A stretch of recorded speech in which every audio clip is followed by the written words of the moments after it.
200 men seen Jesus in their dreams last night, and all 200 men had dreams in the same night at the same time. 200 Muslim men in Gaza, and they decided to follow the Lord. Shalom bagi kita semua dimanapun kita berada saat ini, kiranya kita semua tetap berada dalam keadaan sehat dan apapun yang merupakan aktivitas kita sepanjang hari ini, kiranya Tuhan Yesus memberkati. Dan kembali berjumpa lagi di channel kita ini, yaitu Zemayan Yasin. Terima kasih buat teman-teman semua dan juga para sahabat yang sudah mendukung perkembangan channel ini dengan setia, dan kiranya kita tetap menggunakannya untuk menjadi berkat bagi semua orang. Nah teman-teman, pada video kali ini saya membagikan kepada kita kabar baik. Ada satu kabar sukacita dari daerah Gaza, di mana ada ratusan warga Gaza yang menganut agama Islam, dan kemudian ketika mereka mendengarkan Injil dari orang-orang Kristen, mereka melihat Kristus lewat mimpi mereka, dan kemudian mereka mengikut Tuhan Yesus. Dan itulah cara Tuhan menyelamatkan mereka. Bisa saja lewat konflik antara Israel dan Hamas ini, banyak jiwa-jiwa yang datang kepada Tuhan, banyak yang mengalami damai sejahtera di dalam Kristus Yesus Tuhan kita. Dan hal ini dibahas oleh saudara kita apologetik, yaitu Kitab Orang Jujur. Dan biarlah kiranya ini nanti menjadi berkat bagi kita, dan terlebih-lebih menjadi semangat bagi kita untuk memberitakan Injil. Mari kita saksikan videonya yang berikut ini. 200 men seen Jesus in their dreams last night, and all 200 men had dreams in the same night at the same time. 200 Muslim men in Gaza, and they decided to follow the Lord. Jesus said in Revelations, "Look, I'm coming soon, bringing my reward with me to repay all people according to their deeds. I'm the Alpha and the Omega, the first and the last, the beginning and the end." He also said that people will be receiving visions and dreams. Now 200 people all at the same time, this cannot be a coincidence. Get your house in order. The rapture will happen soon. Jesus will be back. So all of these earthquakes and all of the different birth pains that been happening, now you see, we really are living in the time that the Lord will be coming back, and He will be rapturing us up. I'm not saying when it's gonna happen. I still do not know the day nor the hour. No man does on earth. But I do know one thing. Our Lord Jesus Christ is coming back, and He loves us.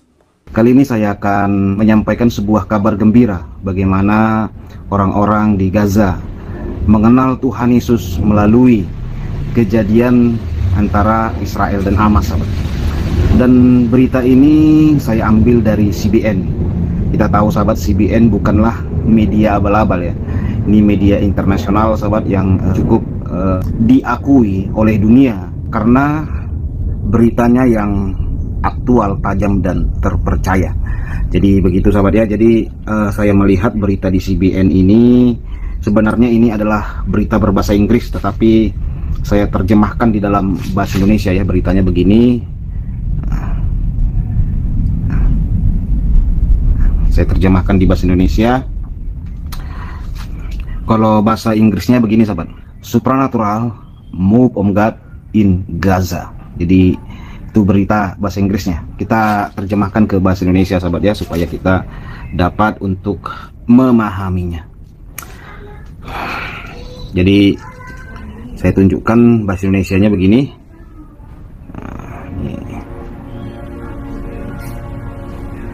Saya tunjukkan bahasa Indonesianya begini, sahabat.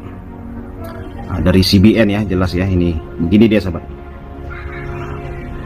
Oke, saya bacakan di sini. Dikatakan lebih dari 200 muslim di Gaza dilaporkan meminta untuk mengikuti Yesus setelah bertemu dengannya dalam mimpi. Profesor Kristen dan Presiden Risen Jesus INC Michael Licona mengatakan dia menerima laporan dari pelayanan Kristen bawah tanah di Palestina yang merinci pertobatan yang ajaib. Jadi maksudnya di bawah tanah ini adalah sebuah kegerakan Kristen tersembunyi, sahabat, karena memang gerakan bawah tanah ini biasanya dilakukan oleh orang-orang Kristen, di mana orang Kristen di sana mengalami aniaya, persekusi, atau pelarangan. Nah, itu biasanya orang Kristen melakukan kegerakan bawah tanah namanya, sahabat. Bukan maksudnya mereka masuk ke bawah-bawah tanah, bukan, sahabat, tetapi gerakan tersembunyi, gitulah artinya, sahabat. Nah, Tuhan sedang bekerja di tengah perang dia membagikan baru-baru ini di postingan Facebook. Selama 2 hari terakhir kami telah melayani ratusan ayah yang kehilangan sebagian besar atau bahkan seluruh anak-anak mereka dalam perang.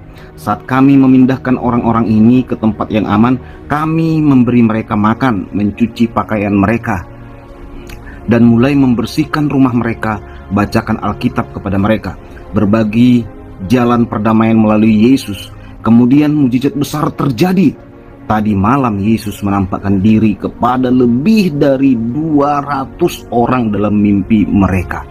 Mereka datang kembali kepada kami untuk belajar lebih banyak dari firman Tuhan dan sekarang menanyakan bagaimana cara mengikuti Yesus. Likona mengutip dari Pelayanan Kristen. Jadi bukan diinjili sahabat, tetapi mereka bermimpi bertemu dengan Tuhan. Jadi memang kebanyakan murtadin, ya termasuk saya, mengalami mimpi, mengalami hal supranatural. Itulah kuasa doa sahabat. Jadi kebanyakan orang kenal Tuhan itu rata-rata begitu. Likona adalah seorang profesor di Huntston Christian University dan telah menulis beberapa buku. Nabil Qureshi, seorang mantan muslim yang menjadi apologis Kristen, pernah menulis, Mike Likona berperan penting dalam perjalanan saya keluar dari Islam menuju Kristus. Jadi Mike Likona ini sahabat salah satu teladan seorang murtadin Nabil Qureshi ya. Dia inspirasi mengapa dia keluar dari Islam. Ketika saya menjadi mahasiswa muslim, Mike secara teratur mengundang saya ke rumahnya untuk mendiskusikan sejarah kematian Yesus pada hari itu, salib dan kebangkitannya dari hari kematiannya. Bukti-bukti yang disampaikan Mike begitu meyakinkan sehingga menjadi batu kunci pertobatan saya. Sejak itu saya telah melihat karyanya memberikan dampak yang begitu kuat kepada ribuan orang dengan bukti sejarah iman Kristen. Itulah sahabat, kekristenan itu berbicara fakta ya. Yesus mati disaksikan oleh orang banyak, Yesus bangkit disaksikan oleh orang banyak, Yesus naik ke surga ada juga saksinya, yaitu orang banyak sahabat. Jadi bukan hanya katanya, Tuhan kita itu nyata sahabat. Tidak hanya dikatakan, oh ada di sana, ada di atas. Tidak, Tuhan kita itu pernah hadir di dunia. Itu nyata sahabat. Bukan bohong-bohongan. Alkitab mencatat bahwa firman itu pernah jadi manusia. Itu ya. Likona menambahkan dalam postingan bahwa laporan tersebut harus dirayakan oleh umat Kristen di seluruh dunia. Wah, puji Tuhan ya. Jadi penginjilan malaikat, penginjilan melalui hal supranatural itu benar-benar terjadi dan saya mengalami. Ya, saya bertemu Tuhan melalui mimpi juga sahabat. Saya memihak Israel dalam perang ini bukan karena alasan teologis, tetapi karena Hamas dan mereka mendukungnya benar-benar jahat. Namun saya tahu bahwa tidak semua warga Palestina mendukung Hamas. Bahkan mereka akan dihukum berat, bahkan jika mereka dicurigai tidak mendukung Hamas. Mari kita berdoa agar perang ini segera berakhir dan Israel bisa membasmi Hamas sehingga warga Palestina bisa terbebas dari Hamas, ungkapnya. Ya, itu doa kita sahabat, supaya Palestina bahagia, Palestina mengalami Tuhan. Itu doa kita sahabat. Dan Hamas segera diselesaikan oleh IDF ya, supaya Gaza, Palestina damai, sejahtera, penuh kebaikan Tuhan. Doakan selalu Palestina, doakan selalu Gaza sahabat. Sementara itu penulis buku terlaris New York Times dan ahli strategi komunikasi Joel Rosenberg menyerukan kepada Israel untuk mengevakuasi umat Kristen dari Gaza dengan mengatakan bahwa mereka menghadapi ancaman genosida dari Hamas jika mereka tidak dilindungi selama kekacauan evakuasi. Ini adalah situasi yang mengerikan seperti yang bisa Anda bayangkan, katanya kepada CBN Digital. Semua orang di Gaza ingin keluar dari Gaza sekarang juga. Dan ketika orang-orang beriman berlindung, mereka kehabisan makanan dan pasokan medis. Rosenberg menambahkan bahwa mereka pada dasarnya terjebak di dalam gereja. Mulai dalam 24 jam terakhir, IDF telah memerintahkan umat Kristen Palestina, oke, sekarang Anda benar-benar harus pindah ke selatan karena masih banyak operasi yang harus kami lakukan, kata Rosenberg. Masalahnya adalah mereka takut untuk pergi ke selatan karena mereka bukan muslim, mereka Kristen, dan Hamas, jihad Islam dan ekstremis Islam yang kejam, genosida dan Islam lainnya akan membantai orang-orang Kristen ini. Dia melanjutkan, mereka akan memperkosa istri dan anak perempuannya seperti yang mereka lakukan di Suriah, Irak, Afghanistan, dan dimanapun orang-orang beroperasi. Rosenberg kemudian memperbaharui bahwa kekhawatiran mengenai keselamatan, keamanan, dan masa depan orang-orang Kristen Palestina ini pada kenyataannya sedang dibahas di tingkat tertinggi pemerintahan Israel. Jadi Israel juga, saudaraku, berpikir dan mencari jalan keluar dengan tekun ya, bagaimana supaya orang Kristen yang ada di Gaza, di Palestina tetap terlindungi. Jadi puji Tuhan, terima kasih Deb ya, sudah peduli kepada kekristenan.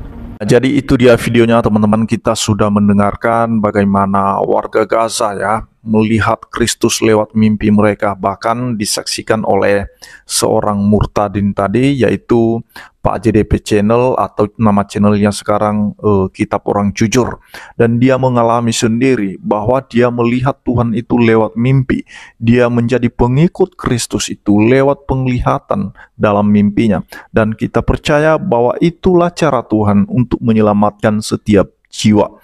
Dan kita lihat tadi bagaimana ratusan warga Gaza datang kepada Kristus, sekalipun orang-orang Kristen di sana itu secara bersembunyi-sembunyi untuk memberitakan firman Tuhan kepada mereka. Mungkin karena ada persekusi, ada pelarangan, begitu ketat pelarangan untuk menyebarkan pemberitaan Injil di sana, sehingga mereka sembunyi-sembunyi untuk memberitakan Injil. Dan kita percaya bahwa pasti akan digenapi apa yang tertulis dalam kitab suci, bahwa bangsa-bangsa akan datang kepada Tuhan, segala bangsa akan bertekuk lutut di hadapan Tuhan, dan segala lidah mengaku bahwa Yesus adalah Tuhan, Yesus adalah Allah dan juru selamat umat manusia. Dialah yang menebus manusia dari hukuman dosa. Karena kita percaya teman-teman ya, bahwa Allah itu tidak pernah menghendaki seorang pun binasa.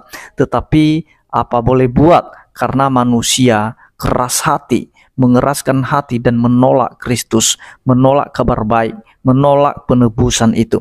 Dan kita percaya bahwa mereka yang terpilih, pasti mereka akan diselamatkan.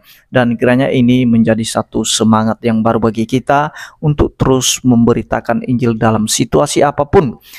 Kalau kita lihat konflik Israel dan Gaza sekarang ini luar biasa, hidup dalam peperangan, tetapi mereka punya waktu untuk menaburkan firman Tuhan.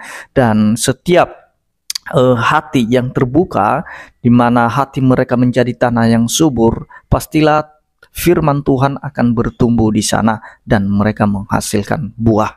Itu saja yang perlu saya sampaikan. Kiranya Tuhan Yesus memberkati kita semua. Shalom.